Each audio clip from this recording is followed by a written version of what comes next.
They just want us. They just want us. Okay, so I'll repeat my question.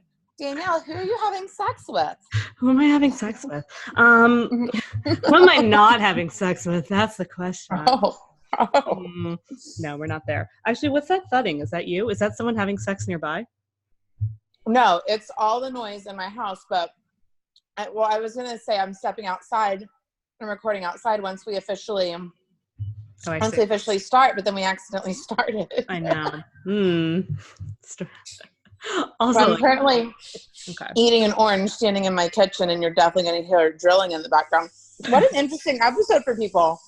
I know. This is, Amanda, let me tell you, like, I think people like you better than they like me on my freaking show. I'm like, you're only subscribed for like the times Amanda comes on. Let's just I doubt that. No, I do. Maybe we're left together. Maybe that's the vibe. No, that's what it is. It's the synergy. People really love it. It's always the favorite episodes, which we love. I'm here to serve. I'm back to deliver more content to the people. Yes, she's just fueling with her orange while drilling is going on behind her. This is how you get high vibe. No, I would not say construction in your home is how you get a high vibe, but it is a really good test of the vibe you can hold. I'll say that. Oh, that's true, actually. Yeah. All right, we'll talk about that. I guess let me talk about the dude stitch. Okay. I'm grabbing a water. I'm heading outside. Tell me about the dude. Okay, so I have been kind of going through this shift where, like, I mean, you've known me for a while. Like, I feel like I've always been a very sexual person. Like, I love it. It's great. I'm here for it. And then and then like, I don't know, like a year and a half ago, I made this like shift into like, I'm ready for like partnership and I'm ready for marriage and like more traditional stuff. Values. Your values were shifting as you grew and changed. Yes, exactly. But then what wasn't growing and changing were some of the anatomy of men around me because been there. Because I was shifting into the value system, I was like in this space where I almost like created a waiting room for myself. And I realized like I was just kind of hanging out in this waiting room and like in this space where I'm really emotionally available and like really clear on what I'm looking for and I can feel the things. But then when it came down to it, I'm like, but I'm not engaging my body and I'm not putting myself out there in ways that I'm actually like restricting myself and holding back from my sexual expression because I feel like that comes after I get the values. Like I didn't realize, but I was like creating this like interesting new storyline with sex. So the question is how to be sexually expressed while waiting for someone who's going to be a long-term committed partner who has a similar value system to you. Exactly. Is that essentially the question? Yeah. Yes. And that is what brought me to where I am and kind of started to call in about like a month or so ago because I was just getting frustrated. I'm just like, I'm not like here for this in this way. Like I don't like this waiting around stuff. And I just feel like I'm getting more tight. Like I could feel almost like I was starting to feel like less creative. And like it was like bleeding into other areas of my life. Yeah, totally. No, I get that. Well, I mean, I think it's weird and don't let me go into limiting beliefs. I almost heard myself say things that I think are limiting. I was going to say it's weird and it's hard, but it's like when people tell me that money is tricky and I'm like, money's not tricky or business is hard. I'm like, don't you dare say those things around me. Exactly. I don't think it's weird. So instead of saying it's weird and it's hard, I'll just say I think it's natural that it has many phases. I think as a whole for the entirety of my like adult sexual life, I felt like it's not good for me to go without sex. This isn't ideal. But since my last relationship, I've kind of been feeling like I don't want to have sex with any of you. And it's been not because I don't still love sex. It's been because I just feel pickier about what I'm going to have. And it wouldn't feel like, it would feel like settling. When once upon a time I would tell you it felt like sexual expression and just a needs met and just connection and just part of what we all need to do. Now it would feel like fraudulent or something. You know what I mean? Totally. I'd be having sex just to have sex or having sex just to I'd be having sex just so I wouldn't be without sex. And you know, I don't know. Yeah. So I've never felt this before. I've never felt like I was just choosing not to have sex because that was the vibe because something's coming and it's coming soon and I just want to be with that. I don't know. Yeah. No, and that's a really juicy place to be. And that was the place I was in. And then you got over it. And then I got over it. Yeah. And I mean, I think, where is the penis God? That should be the clip you play on the Instagram to draw people into this conversation. Amanda Francis says, where's the penis God? yes, the penis literally always gets brought in within the first like 2 minutes of us talking. You know, usually we're talking about Jesus's penis, and now we're just talking about the God. People think they're coming for me to talk about money, and I eventually will talk about money. We will. But right now, I'm eating a Kind bar. I'm about to be talking with my mouth full. We're already talking about dick. Mm-hmm. I'm holding a giant. Yeah, I'm holding a giant smoky quartz crystal. It's like long and like girthy. Just clutching it. No wonder people love our episodes. We are incredibly entertaining. Yeah, we're here for it. So yeah, okay. So I got into that spot. Oh, here. Okay. So actually, I think this is going to be really good for the story. Okay. So I was like making a point. I'm like, I'm going to be a little less picky just to start going on dates again. Just be in the energy of just having just entertaining dates, because that just, even though I've been content for a while, there's a part of me that now is starting to feel antsy and like wanting that again. And not from a space of I need it, but it was just like, I'm hungry for it. I'm craving it. Like when you want, when you want something for dinner, you're like, this is what I want to order. This is what I want to eat. And that's what I was like feeling. I was like, I want to order some dates. So male dates, fruit. So I'm like on the apps, I'm doing the dating thing, and it's like fine. I'm like meeting men, going on dates, and it's like fun and it's fine.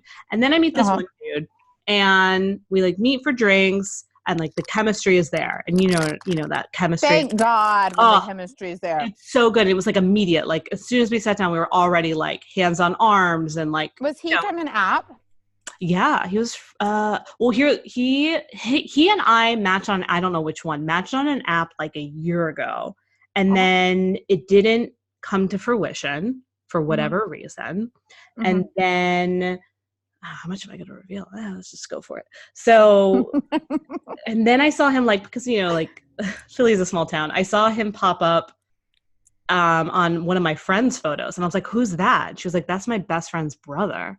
And I was like, yeah. I was like, oh, well, I was like, I remember him from an app when we were supposed to hang out, and it didn't come to fruition.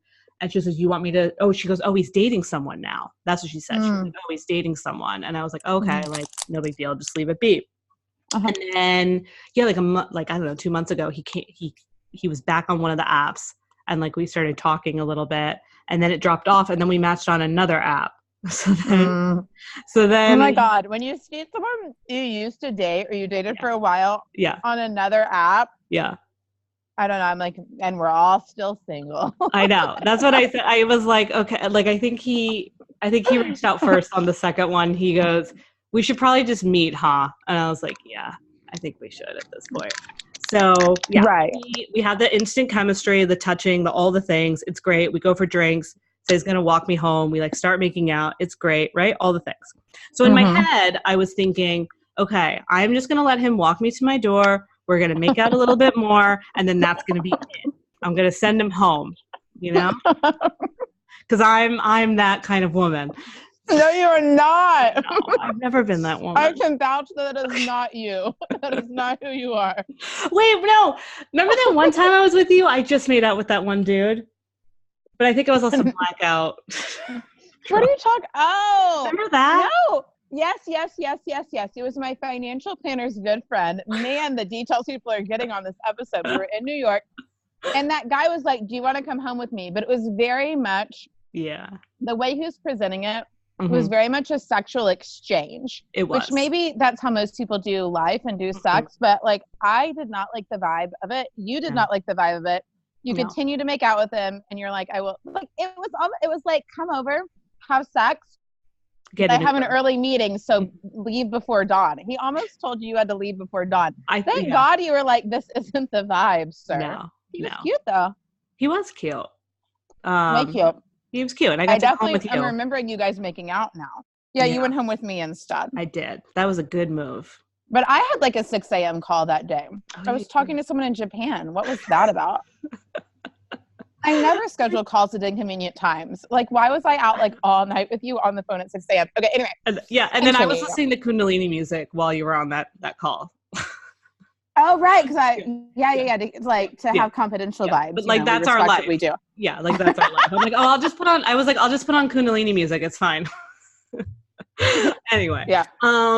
Okay, so yeah, we're like my God. Do you remember that guy that night who was flirting? I'm not going to reveal too many details. He was flirting so hard with both of us, actually. And then at the end of the night, he talked about having a girlfriend. Oh, I don't have to tell that's you, such a New York thing. I saw him one time since then in LA. Mm-hmm. We went for sushi, and it was a group of people. And I knew he had a girlfriend this time, so I was treating him as someone who had a girlfriend because I was aware he had a girlfriend. Of course. And at the end of the night, he was like, you know, you look so good, this, that, and the other. And I was like, you were trying to hit on me right now. Mm-hmm. Last time you revealed you had a girlfriend at the end. This time I knew you had a girlfriend right now. Both times you were willing to cheat on her. No respect for that, man. No. Ugh. Yeah. No, I used to see that a lot when I lived in New York too, more so than anyone. I just don't expect that in my world. He's the only situation I can think of where I felt that way. I mean, I'm sure it's happening. I just don't think it's the men I'm typically attracting. Right. Things that happen when you got with your financial planner. Right. Like just, say at the beginning and like, he was already, it's not like he was trying to win you over as a client and being extra flirty to like try to do it that way. Like he already had the gig. Anyway. Okay. So you're at the door, you're making out, or you're making your way to, yeah. And I'm like, this is going to be it because, you know, I have values and I'm going to show him that I need space and I'm just going to make out with you. But then of course he's like, I have to go to the bathroom. I'm like, of course you do. So I'm like, fine, come up. So goes to the bathroom. But in that moment you have a choice. I know. Because guys say things. I need to charge my phone. Oh, of course. Yeah. I mean, I realize I'm not judging you. I'm not judging you. I'm just pointing out a moment for our listeners. This is something I've observed. A moment. Yes. This is something I've observed over time. Mm-hmm. There is a moment where a guy will try to make a ridiculous excuse. Mm-hmm. I've never really thought about it that much. But then one time I read a book and there was a little section on the book that said he will do anything to come upstairs. And I was like, is that true? Will he really? Have I been in that situation? I think I let plenty of people in to pee and then sent them home. I don't know. But one time I decided I'm going to see if this person tries to go inside. I know I'm interrupting your story like a million times. I'm so sorry. No. Okay. This is how we flow. Okay. So one time I had just read this book and the book was ridiculous as a whole. I don't recommend it. But the guy in the book was saying the guy will try to come inside. And I was thinking, is that true? I think I let guys in and just pick them out. I'm going to try this one time to see if I don't let him in to go pee or whatever, what all he tries. And in this person has an online following, if you guys only knew. Okay, so this is like someone in the coaching world. We went out. I was in their city for whatever reason. We had I had Ubered to his house to meet him. And then we were going out and doing things. And we were in his car. And he was like, I need to stop back by my house before we go. I think it was to dinner. I think the final thing we're going to do was to go to dinner. We had like gone to whatever that day, various places around the city. And he was like, I need to go back home and grab something. So we were pulling into his driveway and he was like, well, why don't we go inside really quick and have a shot? I was like, I don't want a shot. He's like, want to go inside really quick and have a drink? I was like, I don't want a drink. He's like, do you want to go inside really quick so you can charge your phone? You said you needed to charge your phone. I was like, no. Why don't you bring the charger outside? I'll take it to the restaurant. And he's like, well, do you need to just go inside to plug in your phone so that it will be here so that we can come back and get it later? And I'm like, nope, because I'm Ubering home from the restaurant. The one time I tried to see if the get inside at all cost things is true, it was so true. And then he was like, but our soul, this is a different part of the date. He's like, our soul connection, our energy. And I'm like, you are using spiritual shit to try to like make me think there's something here and there is nothing here. And you can't use that shit on me because I know what that shit actually is. Exactly. I know how energy actually works, you crazy man. Yeah. Okay, sorry. It does not work that way. To your point, they will literally try anything and they'll even go the spiritual route. Yeah. They have to. They will come inside, take a Oh my God, he was saying so much weird spiritual stuff. He's like, you've really opened up to me and connected. And now I just feel this la la la la la. months went by and I kind of forgot about him. And then I heard, like, in various conversations, like a lot of people I knew I've heard he said the same thing. A lot of girls I knew in the coaching place had slept with him. And I was like, I'm just not shocked. He tried real hard to get me back in that house. No. Yeah. Not. Okay. Man, we're just revealing things this episode. Okay. So anyway, yeah. So you guys are, okay. you guys are making out. Well, that's the thing. When he asked to pee. Thing, right. And again, I knew. So were you making the choice to have sex in that moment? Yes or no? No, I was making the choice in that moment that I knew what he was doing clearly. To let him go down on you. You're making a moment of that choice. I was just making a moment. I was just saying it's been a long time since I've had a really juicy makeout. So I'm making the choice that he will come up and we will just continue a juicy makeout and that will be it. Again. And my shirt will or will not come off. Correct. So wait, there was no real boundary in that moment. I'm just saying. I mean, in my head, there really was. There really was. Okay. I was like, in my head, when I first thought he wasn't coming upstairs, I really meant it. And then when I was like, he's just going to be making out with me, I really, really meant it. And that was like what I really wanted. And, okay. I mean, you can set the boundary any place you want. You can also fuck whoever you want. I'm just wondering what was happening internally. Yes. Okay. I like the way that you're kind of documenting. So using the restroom. First of all, my place, I had like watermelon everywhere for some reason. It was just like, and usually and like my to get to my bathroom, you have to go through my bedroom, which is all like, there's like a freaking like shrine right there. I'm like, all right, well, anyway, welcome to my world. It's fine. Yeah. So he pees, he comes out. I'm in the I'm like, I'm going to stay in the kitchen because that's the safe zone for like all of this, right? This is my boundary by being in the kitchen. You've never had sex in the kitchen? I know, God. Next thing I know, I'm like on the counter, right? So, right. So that's pretty much what's happening. And then he was like, do you want to go to the living room? And I was like, all right, yeah, I do. So I like make a choice. Yes, I want to go to the living room. We go to the couch, start making out, start doing more of the things. So then this is where things get interesting. So yeah, shirt comes off, those kind of things. And then he takes we're going there. He takes my hand and, he puts it over his dick and I move it away. Because I was just like, no, I don't want to go there tonight. Like, I also don't want someone to tell me when it's time to touch their penis. Exactly. Exactly. 100%. I think that's a bad move. Any man that's listening, that's not the move. Don't do that. Don't do it. Never the move. No, we will touch it. We will touch it. To. We 100% will touch it. But like, I still was in this space though, in my head of like, I did just meet him. He's cute. Also the thing is like, again, men, if you're listening, we need to be warmed up, like not just like physically, emotionally, like we want to be in like the synergy of the making out and just letting it like kind of create its own little cadence before like please don't rush to parts when I'm not ready for them. Right. And I will say that. I mean, that is just true. Okay, anyway, continue. Right. So that's pretty much what happened. So like I move my hand away and then we just, nothing happens. We keep going. And then he puts his hand there again. And I was like, no. So I said it out loud this time. I was like, no. And he was kind of like, looked at me like. Did you say, I'm not there yet or I'm not ready yet? I did. I said, time? I'm not there yet. Let's just keep, making I was, it was like PG-13 or something. I don't know. I was like waist up. I don't know what I said, but like something like that. But like then I was in my head the entire time. And, because now you're thinking stuff. I'm thinking stuff. I'm like in my head. I'm kind of going through the motions now. Like I'm kind of over it. And then he pulls away and he was like, are you not having fun? I was like, not real. I was like, I don't know. I was like, I don't really know what just happened, but I feel like our vibe is completely off. Oh. Yeah. And he was like, yeah. Well, men are sensitive about their penis. So that doesn't mean you do anything you don't want to do. That just means he probably felt rejected in some way. They're very confused. Not all of them. A lot of them have learned more about women over the years. Thank God for those. But like some would take something very personally, not understanding what you need is what I mean. Exactly. So I just said something like, same thing, going back to, well, I just need to be like warmed up a little bit more. And like, we're just having fun. Like, let's just take our time, et cetera, et cetera. I don't remember what I said, but like the vibe was off. It was kind of broken. And at that point he was like, I'm going to go. So I was like, that's fine. Right. Like those kind of things like, all right, well, this kind of got weird. So goodbye to you. So he's like, but let's hang out next weekend. And I'm like, what? Okay. Because again, I think men just say things in the moment. So I just said, sometimes.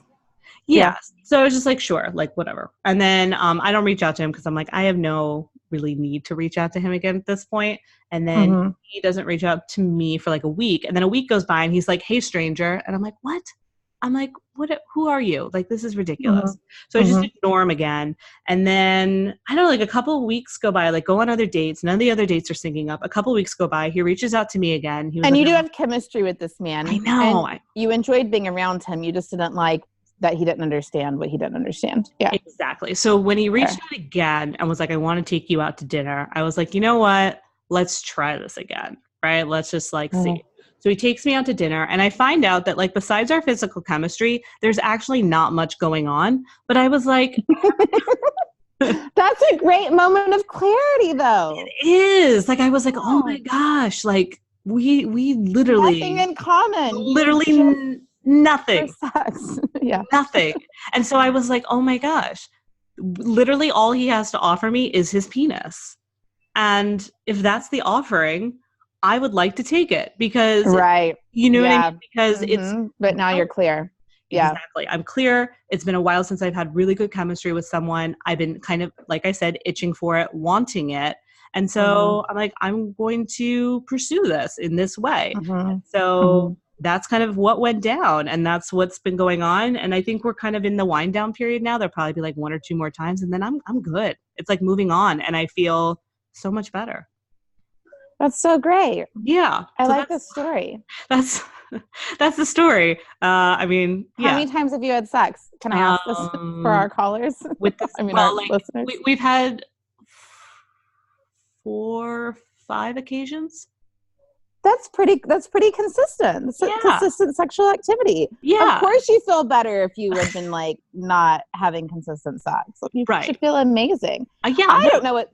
It's good. It's good. And again, I think because like it's very clear that this is what our connection is. And this is what, like, this is almost like when we talk about values, it's almost like, well, this is what our value system is. We're just physical. And I'm not crazy. I don't stalk him. I don't worry about what he's doing. Like I'm not, you know, like You're I'm not going to develop an emotional attachment. No.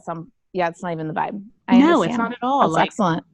So I really appreciate that I got back to this space because it just reminded me like, I'm not diverting from my values. I'm not diverting from the fact of what I'm looking for in marriage and partnership, but it's okay if someone comes into my life and just has one thing to offer me for a little bit. I can experience that and still continue on as opposed to what I was doing before when I was constantly saying no to an invitation like that. And I think it made me more just feeling stagnant and kind of like old lady-ish.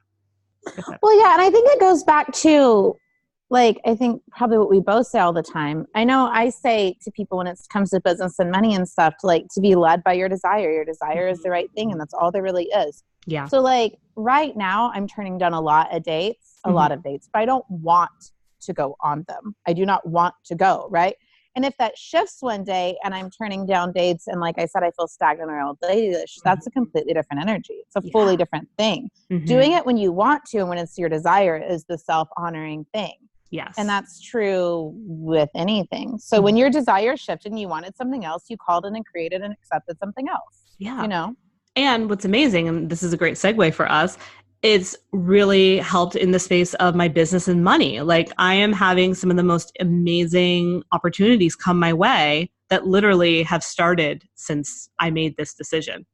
Because you feel like you're flowing with life again. I think, I think people make this, I'm not saying what they say isn't true because anything we make true for us is true. A lot of times people say it's like, well, when you check this box, then you make money. And when you check this box, then you make money. When you have enough sex, you make money. When you do the right affirmations, then you make money. When you do the right meditations, then you make money. And that's not really it.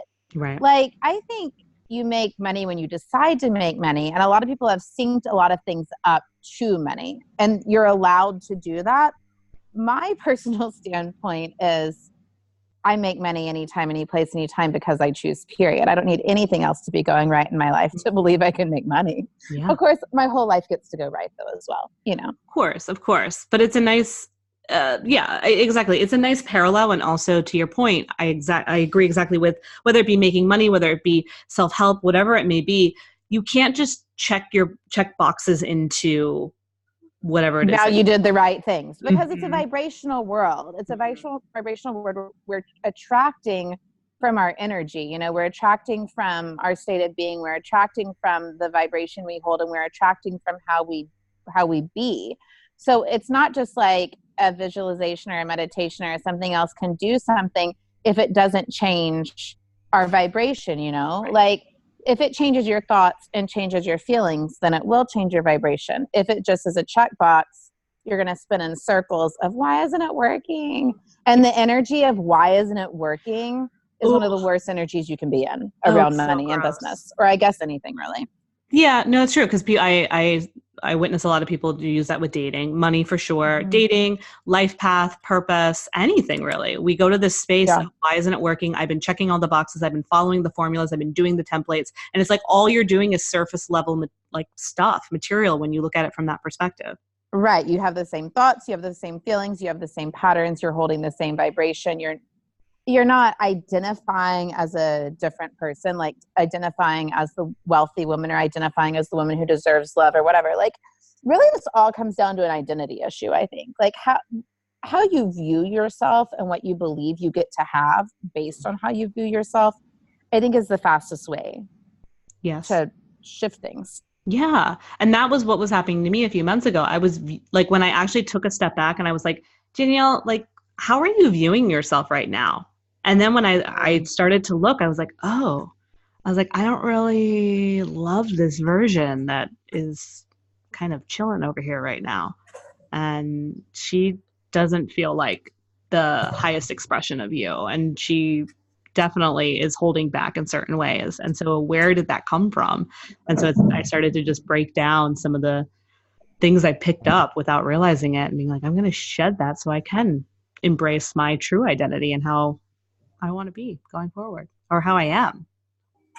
100%. So much better. So much better. And you, like in these situations and all situations, you had so much power, right? Like you had such a say in how things went for you and what you attracted and created based on how you were viewing yourself. Absolutely. It's definitely tapping into that personal power, which we don't give ourselves enough credit for. And again, why we sometimes rely too heavily on this feeling of, oh, well, these are the rules around this. Or if I'm going to manifest, I have to do X, Y, and Z. And it's really that old conditioning that is being brought into all of this, which really isn't going to get you to where you want to be. And then again, you're going to have that temper tantrum of why isn't this working? Right. Completely. Did you go into a deep, dark tunnel? Completely. It sounds like you're going into a tomb. Working on my house. It sounds like they're working on her secret dungeon. That's why we've lost connection. Okay, do you have me now? Yes. Okay. I changed to a different part of my house, so I think we changed Wi-Fi networks, but here we are. Got it. Okay. We can hear you. Yay. Yeah, so those are the things. Okay, so we always establish that these interviews are going to be very different than your other interviews. Yeah. We do a special kind of thing on your show. Yeah, it's wonderful. So I am actually, I did want to ask you this, especially around the money piece. What's a question that you wish more people would ask you when it comes to money? Oh, that is such a good question, because they ask me the same fucking things I'm sure they do. When I was voice memoing you about it, I was like giving you a list of sample questions. You're like, yep, those are the generic ones. I will not be asking any of them. Well, yeah, she honored me and she said, we're going to keep it fun. We're going to keep it vibey. It's going to be a pretty fast interview. I guess the quickness of it is up for question now, but that's okay. And you're like, and I won't ask you the stupid questions. And then you started listing all these questions and it was kind of funny. Okay. What do I wish people asked me about money? Mm-hmm. I think the best thing would be to ask me how it feels. Like, I think asking me, how does it feel to have X amount of money in the bank? How does it feel to buy a multi-million-dollar house? How does it feel to have a multi-million-dollar business? Like, how do these things feel? How do they like sound and taste? And how would you talk about them and describe them? Because if we're attracting from vibration, we're attracting from feelings. So the best question to ask would be about what's that vibration like for you. Does that make sense? 100%. It so makes sense because when you're sharing that experience to someone that is listening or interviewing you or a student, that's where they want to be. So by you describing and sharing and really creating a really gorgeous picture of it all, then it becomes more tangible and it becomes real. Yeah. Yeah. So then tell us, what does it feel like to be a multimillionaire? What does it feel like to be a multimillionaire? Where it makes me squill like I just did. So like, yeah. I mean, I'm going to say a couple things and then I'll talk about it. Like just now you asked me that question and I went, and I got a huge smile on my face. And that's because I associate so much joy with money, right? Like, I know that people have a lot of fear associated with money and a lot of like doubt, a lot of disbelief, a lot of like antitrust, a lot of like stuff. And I mean, I did too. And I do in moments. It's not that I don't ever like get afraid or have an opportunity to go into a story when I like see a bill or realize an expense or think a month's not going well or whatever. But over time, I've repatterned and like reconditioned myself to when like I just hear the word money or when I think of money, I feel so happy. I feel grateful. The thought that goes through my brain is, I fucking love money. like, yeah, you know, it's and true love. It is kind of true love. It is true love because it's supported by this thing that I've chosen to work with.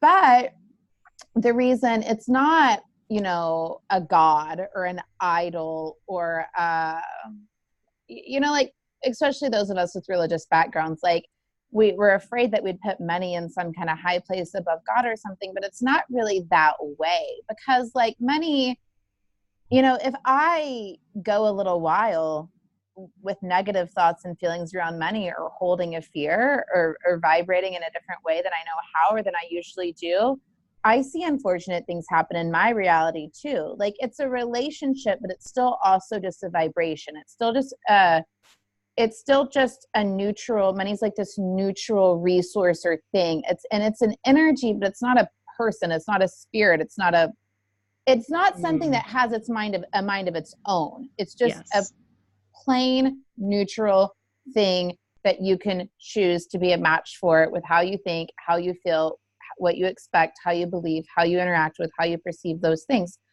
So I want to say all that as the foundation, but then I want to say, how does it feel to be a multimillionaire? It feels supported. It feels loved. It feels like choosing for a thing to work for me instead of against me. It feels like an example for people that money really can add up over time in a very positive way. It feels like consistency. It feels like being held by this thing and this resource that allows you to do good and also makes your life easier and also allows you to support a lot of other people. Like I pay a lot of people for a lot of things, like in my company and in my home. How does multimillionaire feel? Feels like a dream come true. It feels like good fucking vibes. It feels like, I don't know, happiness and desire and fulfillment. Are you getting the vibe? Oh, I'm totally getting the vibe. I'm like sitting over here with a dopey smile on my face. Like, oh my God, who am I right now? I'm like, you're falling in love with money. Wow. Yeah. Yeah. I love it though. I love the ease. I love the joy. And I love what you said leading up to that. Like money isn't a person that you have to manipulate in order to make it work in your favor. Or in order you're to not trying to please it or something. You're not trying to, it's not. And I think people think that sometimes. Totally. It doesn't parallel with how your dad or your pastor or your teacher or your ex-boyfriend or whatever, like controlling male energy you have in mind. It's nothing like that at all. It's just a vibration. It's just a vibration that you can match with. And we just have the only reason that like the things I teach matter, like the only reason we care about your mentality around money, or we care about your thoughts and feelings, your old patterns, your histories, your stories, and the dynamics we set up, the only reason we care about all of that, or those are the things that enter your field. Like when you have a thought or feel a feeling or remember a memory or won't look at a memory, all those things are just sitting in your energetic field all the time. Yeah. And the only reason we look at them and clear them out and Money Mentality Makeover, like so intentionally remove them, is because money is supposed to flow in naturally. But when you try to be a match for it, but you have all this other shit, like it's like you won't believe it's safe to allow it in. You won't believe you're worthy of it, and you'll just kind of like block it. So I hate when people say like, what is my block? We're all so blocked. It's not that you're blocked. It's just that there's like literally things that are in the way from something that should be a natural, fun, and easy flow when you tune into it. Yeah, there's just like a bunch of gunk, and like we need to like power wash it. Yeah, let's just power wash some of the gunk. Yeah. And so I think one of the reasons I can feel funky about money and see something show up really quickly in my world, or feel and then shift right back to feeling great about money, which is how I feel the vast majority of the time, and then everything shifts back to flowing again, is because so many of my stories have been removed. So there's not like a lot of entanglement. Yeah. Mm-hmm. There's not like a lot of lag period. It's all pretty clean in there. Mm-hmm. So it does. And I felt this way for years and years now, since I started doing the work around money, like the big work of like retelling the limiting beliefs and stories. It does feel like you have control, but not in like I have to control my money, just in like I have a lot of fucking power here. This is actually great and not that hard, you know? Yeah. Absolutely. It's again, it's that notion we were talking about before around personal power, and just making that choice, making that decision that, yes, I actually have all the control and I can decide how this frequency is going to go. Yeah. I can decide how I call this in. Mm-hmm. I can decide what it means, like that it means nothing horrible or bad about me if I haven't been calling it in, because I can shift that in a moment. Like there's tons of freedom around this. You know, absolutely. You really can't fuck it up. You just get to shift it. That's the whole thing. You just get to shift and change and rearrange in ways that serve you. That's all.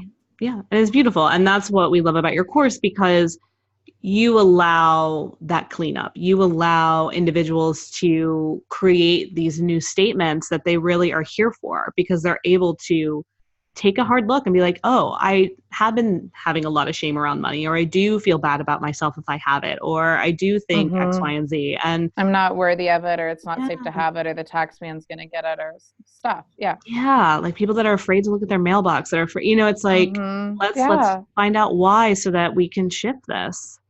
We've all been there. We've all been there. Like, okay, I haven't been there in a very long time. I mean, I felt very comfortable with my my bills and my expenses and my income and all that stuff for years.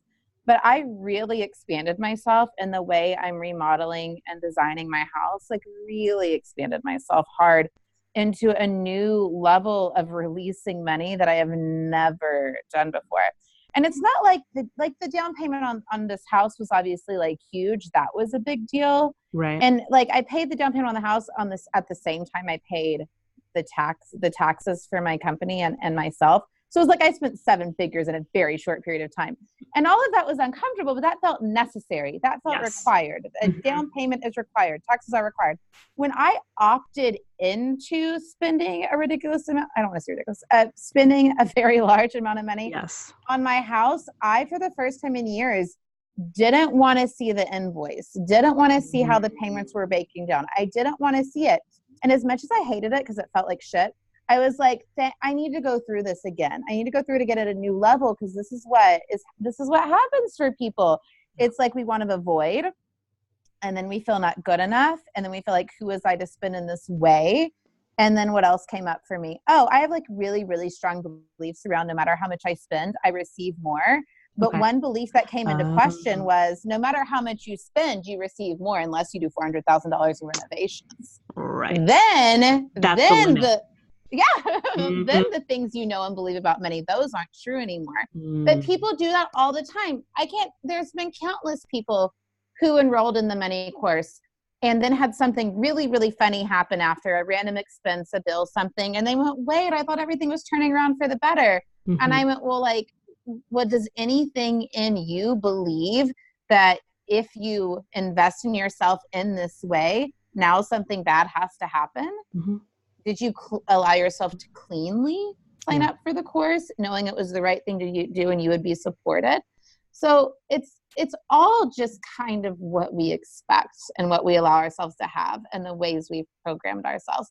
Anyway, so I held a funny feeling about renovations meant that the laws of the universe weren't true anymore. We're maxed and the dynamics, out. and the dynamics I've set up that have really stably been true for me for a number of years. So then it was done. So it was so funny because like my company, it was like our month. It wasn't bad months. It was just like less. It was just like fucking less than normal. There was a dip. Yeah, for like 2 months. And I was like, oh my God, the one time I actually need the money for something, it has to go to all of these these payments for these huge things. The one time I need the money is the one time it's not flowing. And I saw myself doing it. I was like watching this, was like, I know I am creating this. I coach people on this all day. Yeah. Anyway, I acted silly about it for like 2 months. And then like, I finally just like saw the pattern so clear. Like I kind of knew the pattern was there. It just took me a minute and I saw it and I was like, Amanda, is what you know to be true still true? Like, yes. Is what you know to be true about money still true? Can you set your own rules for money? Yes. Has money always responded based on the way you set your rules and your belief and expectation in them? And like, I just went through it all with myself and I was like, can I still be supported even though I decided to invest in myself? And I was like, this is my home. This is my home. Being comfortable here, being happy here, being supported here, being able to continue to grow and expand. And like, I mean, my company is supporting tens of thousands of people at this point, right? Like I need to be supported. So I finally got my mind fucking around it that I was like meant to be supported and meant to be great, even at this level. And how many celebrities in the world are out there spending way more than me on home renovations? Like, dear God, I act like I did something crazy. Like, I live in LA. Like, what am I even talking about? They're like, you only spent 400,000. Do you live in a shack? Like totally. I need to fucking get over myself. So finally, I was like, I'm back to believing that no matter how much I spend, I earn more. And it went from looking like I wasn't going to be able to make the last payment without taking money out of savings, which I really didn't want. But it all came together beautifully. Like the amount of money the company made and I made and the way it all flowed, like I was able to make all the payments without taking anything out of savings. I made it out of overflow, which is what I teach. I made it out of my state of more than enough. And I think I have one more payment left, but now I'm back in flow. Now I'm back in like money comes and money comes and money comes. And money supports me and I don't have to tell stories no matter what level of spending I'm at, what level of investing I'm at. I think I've gotten really comfortable with like the level of tax payments I'm at, the level of expenses I'm at. I just wasn't comfortable. I hadn't been comfortable at spending that kind of money just on something I wanted, you know. $400,000 on renovations is a lot different than $10,000 on, you know, a bracelet or $5,000 on a Chanel bag. It freaked me out, girlfriend. But anyway, but now we're back in flow and I observed my crazy. I love it. Thank you for sharing that piece. You're welcome. It's the hardcore truth. Stone cold truth. You get it all with Amanda Francis when Danielle interviews her. No stupid questions. We'll just leave them for me over here.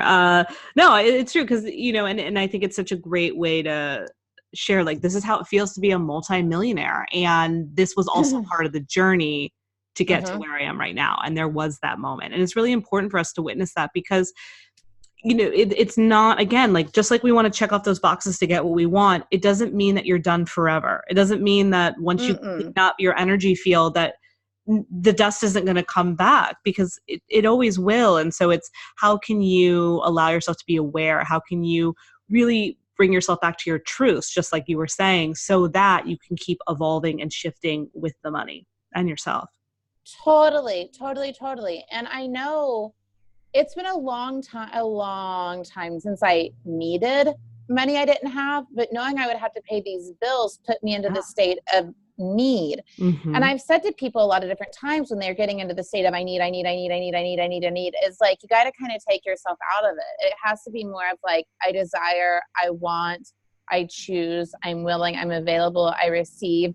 As long as it's like, I'm going to die if it doesn't happen right now, right this way, like you're in a state where you can't see opportunity. You can't see endless possibility. You can't trust fucking anything because it's your way right now or you'll die.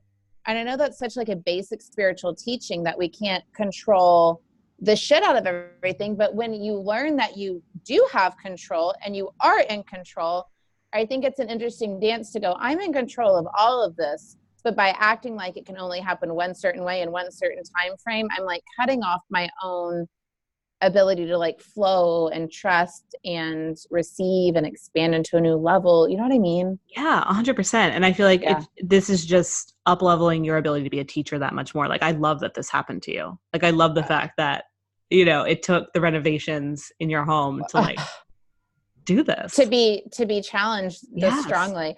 Yeah, I've had little challenges, you know, as I've like, of course. Like I think chosen cars, chose to hire someone very expensive, but this was like new level vibes for sure. Yeah. Yeah. Because $400,000, it has to be paid, you know, in like this kind of short period of time. Cause it's like a monthly payment as the furniture comes in and as the people are hired for the house. Like it's real time. Yeah, I mean, there was at least 1 month where it was like a $200,000 payment inside the month, you know, that's like, and my company makes about 350. The most we've ever made is 420,000. So we're talking like huge chunk of change. Yeah. And yet here you are on the other side. Here I am on the other side. Didn't have to touch my savings. Thankfully. Yes. When will the renovations be complete? Fucking never. I need to get that is not the mentality, Amanda. I know I need to let me create a better belief system after I tell you this. First November was the original deadline. and then, it's in January right now. And then the first week of January was the second deadline because the chairs that arrived today were supposed to arrive January 9th. And they didn't. They arrived January 27th. And then thank you, Restoration Hardware, for my anyway. And then so I told the designer today, my housewarming is supposed to be the last week of February. Thoughts? And then we moved it to April. I mean, that's smart. We're nearly done. We're at the end. But after it's over, a few things need to happen that are like, I need to get all the walls painted. There's different kinds of like holes in the walls from the artwork the previous owner had. So I need to like paint and patch walls. I need to get windows cleaned. I need to get the house cleaned. I need to hire my landscape architect. I need to get the floors polished. I'm just going to give myself space so that like like when it's done, it's done and it's done. And you can just be in it and just really be in it and allow it to like really get to know each other on a whole new level. Me in this house. Well, then I'll probably feel more like it is home. Like it's been becoming home, but I've slept in every, like, I mean, like during parts of construction, I slept in the living room the guest room. During parts of construction, I slept in my bedroom. Right now, the master bathroom's under the renovation. So like I wake up in the morning and I like pee in one bathroom, but my shower stuff's in another bathroom. I mean, these are not real problems. It's just a discombobulated home situation. Exactly. It's not a flow. And like when you can finally get into that space where your home is in flow and like you can just be in that vibe. And also like I treat my home like, you know, like we're getting to know each other. And I always feel like every week is like an opportunity for us to just like grow and expand and like, you know, you'll move things around because you're like, oh, actually now I realize like it's way better over here. Oh my gosh, the whole room just opened up, et cetera, et cetera. So like you're getting space, which I love. Totally. And when it's to the point where it's like the end of the day and you like light your candles and you like make your food or whatever, that's a very different feeling than it's the end of the day. The construction workers have just left. So I love these guys. I mean, I feel like some of these people are like part of my life now. Like there's this one, Jesus. We love Jesus. Jesus is like, he is like the handyman for every single project. So he helps the marble guys. He helps the woodworking guys. He helps all the different guys. He carried my suitcase up the stairs when I come from the airport. I think I might need to keep Jesus as like my handyman extraordinaire. I was just going to say, like, I feel like he's now part of your team. Jesus is part of the team. So my interior designer, I know. My interior designer actually employs him, so I might run into something if I tell her I'm trying to employ him now. We'll see. Yeah. Be careful with that. I know. Yeah. I think that's happened before, but you know. Oh, taking people from other people's companies. It's their choice. I didn't take anyone. No. I just started paying someone who worked for someone else, but I treated them way better, and they decided to stay with me and not work for the other person anymore. Yeah, it was their choice at the end of the day. I didn't take anyone. She was allowed to work for both of us. Exactly. And she just made the decision, oh, my energy is better served over here. Well, yeah. I can't say anything. Every time I start to say something else, I'm like, no, we're good. We're good. I'm not going to get more out of you from that one. We're solid. We're solid. It's all wonderful. So Money Mentality Makeover is the vibe. It's the whole vibe. Okay. Money Mentality Makeover is my course on money, and it's called Money Mentality Makeover because that's the thing I named it all those years ago. But the great thing about it is, I know it's evolved into so much more than a money mindset course, because as I evolved and I learned how to hold more space for myself and my company when it comes to money, and then also the people I've taught around money, like my understanding of money continues to increase, right? So like we've been talking about this call, it's not just what you think, it's how you be. And it's not just like, stop telling that limiting belief story. It's like, let's rearrange for the very way you perceive money and what you expect and how money works for you and how you get to be supported. And it's very much not limited to entrepreneurs. I love that this course is a course where we have plenty of people in corporate jobs, in 9-to-5s, therapists, corporate America people. Like, I feel like we have everyone, attorneys. Everyone. No, it's for everyone. Stay-at-home moms. And hairdressers. We've had a lot of hairdressers go through it. Teachers. So that's kind of my favorite though. I love when and I love when entrepreneurs grow their business with it. Of course, I love that. Yeah, but like I have a lot of courses that help entrepreneurs, but I love this course so much for when the teacher or the stay-at-home mom writes me and says, you know, I wasn't sure this was for me because like with the stay-at-home mom, like, or a stay-at-home parent, I don't have my own income. But then they manifest something out of fucking nowhere, either an opportunity or just a random check or something through their partner's job. And it confirms my belief over and over that the energy of money is not limited to a job or a business or being a business owner by any means. The energy of money is more money is always trying to make its way into your life. And I think that's why so many people receive crazy random things the day they sign up or the week they sign up. It's like they finally decided money gets to work differently now for me, and something opens up, right? Yeah. And I can't look into every single person's energetic field and tell you exactly how it's going to go for you. But some people, it's just through the signing up, the first miracle happens. Some people, it's something they hear in an early module. Some people, it's a moment of inspired action shortly after they show up. It's like, it's different things for all of us. But the key is your experience with money is about your relationship with money. So this is a lifelong thing. You will always have a relationship with money. You will always receive money. You will always pay bills. Money will always be coming in. Money will always be going out. You'll always be allowing yourself to keep the amount of it you decide to keep and spend the amount of it you decide to spend. But taking all of that and feeling like in control of it, and like you get to choose how you use it, how you earn it, how you save it, how you spend it, how you keep it, how you invest it. Like, you get to create a new world with money. And then the relationship thing isn't hard. It's fun. It's like, I know how I interact with money. I know how this works for me. And I know how to shift it when I don't like how it's working. You know what I mean? Oh, 100%. I love this because we have such an association with, okay, I'm going to take this course, so I'm going to use it to make money at my job. I'm going to use it to build my business. And it's like, yes, and I'm going to use it essentially to establish and feel and raise my vibration and shift into a higher level of money, how it can really flow into my life, just like you're saying, because you may become the stay-at-home mom. Because what are you going to do when you retire, right? Like, there are so many different moments and shifts and changes in our life. And money isn't just about, oh, I've got to make it at this job, or I've got to just make it as an entrepreneur. And your course really establishes that and really allows for money to go beyond the limitations of just making it or just being involved with career, but really being a flow and a part of your everyday life for the rest of your life. Right, exactly. Because if it's not just about your job, or it's not just about your business, but if it's about your experience with and relationship with money, that's so much less limited, right? Like, yeah, let's exhale. Yeah, right. Like, your business isn't God. Like, neither is your employer. Like, this is just playing with energies of the universe. You know what I mean? It, like, money is not limited. Just like opportunity is just not limited. Just like love is not limited. Just like you are not limited. Like, you are able to tap in to the flow of anything, anytime, you know? Yeah. 100%. Including great sex, like Danielle did in recent months. Because she let herself have some fun.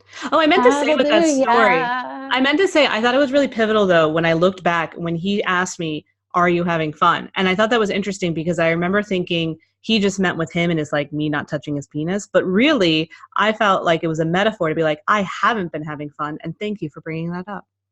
And I like, are you having fun? Because that should be fun. Yes, he didn't say, do you think I'm hot? Do you like me? Are you not into me? Which may have been fine questions at certain moments, but are you having fun is like, sex is fun. Yes. So much fun.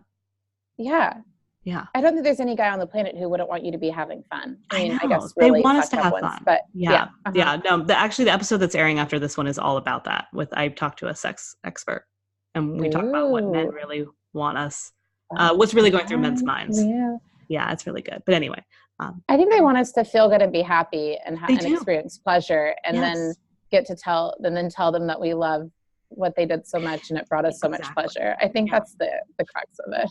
Totally. And like the big thing that I loved that this, her name's Dana Myers, who was on the show. She was saying the one thing, and it's very similar to what you teach with money, is, you know, a guy wants nothing more than to ask you like, what do you want? And he's not saying that to like put you in a box. He's saying it because he's like, I want to know that you've been thinking about me. I want to know that you've been doing your research. I want to know that you've been thinking about, as soon as we get alone together, this is what you're going to say you want from me. And that comes from taking the time to establish like your stories around sex, your stories around where you might feel dirty or shameful or you can't ask for what you want. Get really clear on that.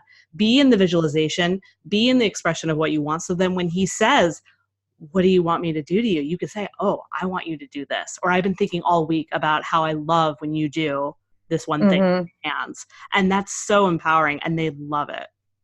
I think that's true. I do. Yeah. Makes me excited. Anyway, Money Mentality mentor. You are. We love sex. We love money. Welcome to Danielle's show. Okay. So it all just Danielle, blurs together. Hey, Danielle, you're gonna put a link in your bio, right? I'm gonna put a link in my bio. A link in her bio. Okay, guys. Inside my bio. The link to Money Mentality Makeover will be in your bio. Is there anything else they need to know? Are you doing bonuses or anything? I'm doing a bonus. I'm going to do I have a quickie astrology session that I'm giving away. So essentially it's a one-on-one session with me, 35 minutes. What I'm going to do, I'm going to look at your chart ahead of time and we're going to go right into the money stuff. So in our astrology charts, different money maps and makeups, and there's certain areas that are particular around our worth and our relationships. So I really want to hone in on that with you and give you some tools and awareness. And then that's going to really help you dive deeper into the course with Amanda. So when you sign up, you get that one-on-one session with me. It's great. I mean, everyone loves it when they do it with me, and especially like always compliment how well it goes with the course. So like, oh my gosh, this was exactly what I needed to just like dive even deeper to this work with Amanda. So it's great. So good. I love that. Fun. So awesome. You'll just tell them like kind of how they're oriented and how things are set up, which is great because as we know, we can shift anything and use anything to our advantage. So it's kind of perfect to just have more insight. Yep, exactly. It's just more awareness and, you know, overall you'll leave feeling really excited, really empowered, and just, again, have a better understanding. There may be some things that come up that might be a little bit of a shadow or something that you're like, oh, I didn't realize that because of this, positioning of the planets, like sometimes I think in this way around this, or I hold myself back here. And it's great because once you know, then you can shift. Totally. I will say for sure, since I have done sessions with you, there is no feeling bad at the end of a session with you. You have never framed anything as some kind of horrible thing to overcome. Like I'm similar in the way I teach and coach, but you don't view anything as some kind of horrible, like, I don't know, like doom and gloom, you're blocked, you're unlucky in this area. No, you're just going to be like, okay, here's how it looks, and here's what you need to know and keep in mind to use that to your advantage. Like, it's very empowering. Yeah, that's always my goal. Everything's an opportunity. So that's how I look at it. 1,000,000%. Yeah, thank you for that. I think we killed it this episode. I loved it. I think everyone's going to love it. Yeah. They're going to love it. They're going to love it. So good. So are you going to start it off the way we started off? Is it going to be like the intro then? So Danielle, tell me about who you're having sex with. I think you have to keep it. I have to keep it, of course. I mean, why would, I mean, it would be stupid not to. So. Oh, it's going to be such a good hook. I know. So yeah, should we just start it that way? Like. Yeah. I think you start it that way, and I think you end it just like this right now with us discussing it. Perfect. I love it. I mean, we're keeping it real today. Yeah, you're hearing into our world. I feel like that's what I did the last round because Marissa, my editor, she was away, and I was like, I got to get this up, and I'm not editing it. So I literally just like, you know what I mean? I was like, I'm just slapping this thing up, and it worked. So I think all you have to edit is when I accidentally walked through the tunnel sound when I walked upstairs. But I kind of like that because could you hear me when you were going through it? No. Oh, so I was saying shit about how like, oh, Amanda must have like a secret dungeon that she's like going into. Well, then I think you can keep all of it. Yeah. Sorry, Marissa, we don't need your edits today. I know. All right. Appreciate you, Marissa, but we love you, Marissa. She's great. We love you. Listen to my other edited episodes if you want to know more about Marissa's work. You won't find it on an Amanda episode. She actually took your course. Oh, really? Yeah, that's so great. And that's how we got connected. She took your course. This is an amazing story that I want to share really quick. So she took your course, loved it, of course. And she took it through me, so she got the bonus. And through our session together, one of the things that she was really blocked around or feeling unworthy around was the ability to make money around her gifts as a musical artist.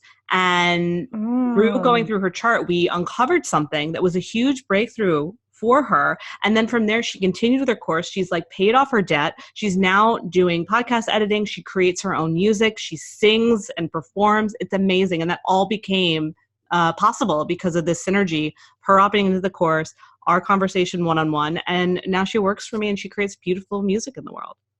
This is such a great story. Such great news. And I love her. And she's a Leo. So that's also a plus. You know, I'm a Leo moon. Not that you've forgotten. I will never forget. I love my Leo moon. I love your Leo moon too. I love my Leo moon is one of the best parts of my personality. Yeah, it is. End of story.